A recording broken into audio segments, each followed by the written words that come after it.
Gemini, your July monthly forecast begins with your ruling planet Mercury entering its pre-retrograde shadow. It doesn't actually enter the retrograde proper until the 18th of the month. It just suggests that attention to detail, always important for us all, is just going to take on a little bit more gravity. But as we go into this month, there is also a high energy link between the Sun and Mars. Mars is in your fourth house. To be honest, it can be a bit prickly there, a bit moody and up and down. The fourth house can be about home and emotional issues. Mars, of course, is about action, assertion. If you are wanting, for example, to push forwards with a delayed plan about moving home, making some adaptations, working from your residency, or perhaps improving by completing some repairs or upgrades, the chances are you can set things in motion as this month begins. But there is an electric connection between Venus and also Uranus at the start of this month, which could tease into the open a relationship or financial issue that is or will prove to be somewhat unexpected. If you've been feeling unhappy in an existing relationship, this could be a key moment of the whole month. Venus is going to move into your sign on the 4th. If you're not happy, the combination of Venus and Uranus could give you the push to separate from something that you feel has run its course. But equally, because Venus can be about money, something could come up, a revelation, a person's viewpoint, may be for, may not be so supportive, but some kind of uncertainty can come out with that combination. But with Venus moving into your sign on the 4th, to be joined for the first time in 84 years by Uranus on the 7th, that is truly significant. For 5 months initially through to the 8th of November, you have a chance to move more into the moment, because Uranus going through your 12th house full time since March 2019 has not been an easy influence for a lot of twins. At times, it may have felt that you've been on edge or restless for no apparent reason. You've been pushed or provoked by Uranus to become much more conscious of the psychological domain. Uranus is the truth seeker as well as the disruptor, and maybe there's part of your way of being which is very logical and very communicative, but not so comfortable with the emotional sphere that Uranus has been asking you to grapple with. But as Uranus and Venus combine, linked to Pluto in your fellow air sign of Aquarius, but also back to Neptune and Saturn, actually through to the end of August, a glorious opportunity for you to start something afresh, particularly around your long-term plan. The intriguing part of all of this at the start of the month is that Neptune in your sector of friendship and long-term plans and higher values does go into a retrograde. It's going to be joined by Saturn on the 13th. So even if you do have a long distance view, it might not, even with Uranus's help, rattle along at quite the pace you might like, particularly with Mercury set to go retrograde on the 18th. That doesn't mean to say it doesn't have value. So what you're shaping up now could be something that's a rehearsal for something that becomes much more evident to you around about the middle of February next year. But if you're an early born Gemini, you can feel the blast of this wonderful energy almost straight away. It can be very, very exciting for you and gets you on the front foot and into the present in a very powerful way. That said, we do have on the 10th a full moon. It's a full moon which sees the moon in its most vulnerable position, as it is debilitated in Capricorn, which could make you very much focused on the ins and outgoings around your finances. Now that's not a bad thing, because obviously if we're examining our immediate costs, but what the potential value is further down the track, the position of the moon in Capricorn, that's a good appraisal to go through. But it's also a time when some sudden expenses could come up. But it could be a time also with the nodal axis involved when something to do with your professional or worldly connection could reorientate your future plan when it comes to ambitions.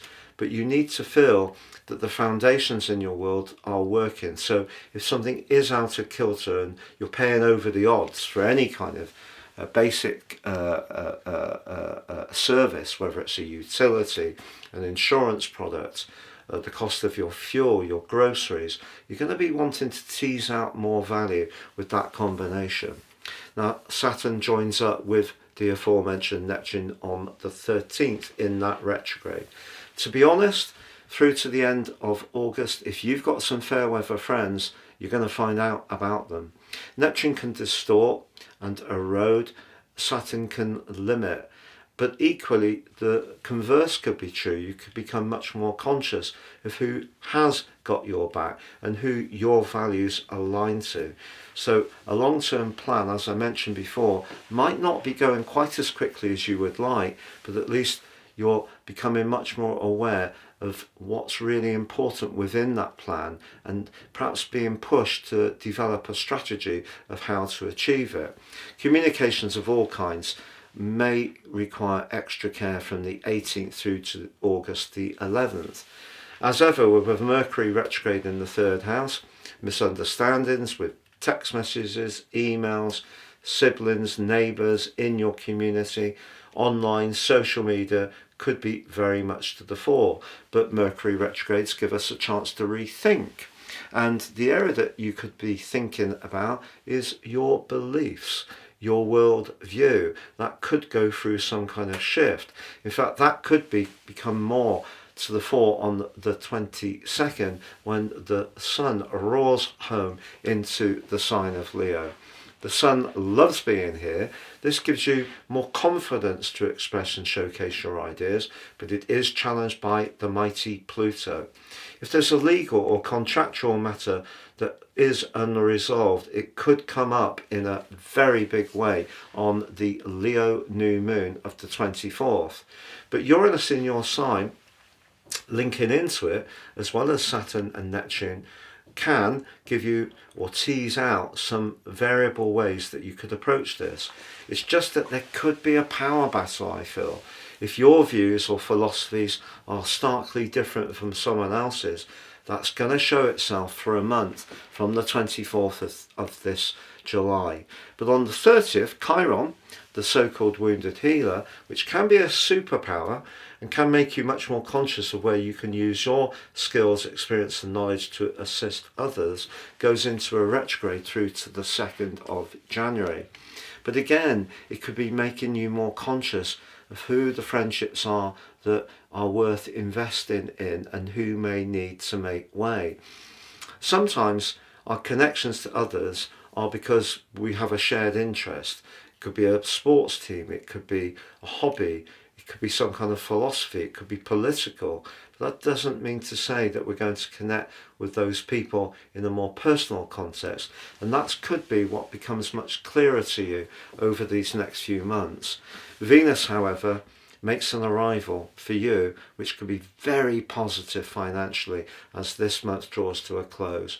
And if you have been waiting to hear news on something that could have an impact on your long-term finances, this is going to be a pivotal time. But there is a Mercury Cazimi, an inferior conjunction, as July comes to a close. It's in that third house. In a way, the combination of the retreating Mercury and the Sun could be a more thoughtful Mercury Cazimi, which is when we can showcase in a dazzling way our brilliance, quick thinking and ability to pivot fast, all very Gemini-like energies. So you are going to have the chance to do that at the end of this month, and perhaps it is linked to that financial aspect with Venus entering the sign of Cancer. But essentially this is a month where if you have a long-term plan, you have connections to others, you have particular ideals that are important to you, that could get challenged later in the month with that very powerful opposition between Pluto, the Sun, and also with the position of Mercury in that retrograde.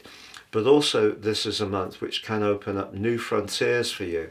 And those frontiers could be extremely exciting, but particularly if you're born at the early part of Gemini. If you'd like to work with me directly and have a particular issue that would benefit from a one-to-one, please see my testimonials below. But also with year 2025 absolutely racing by, you can order your year 2026 personal forecast now, and I'll give you in my special offer the rest of this year free.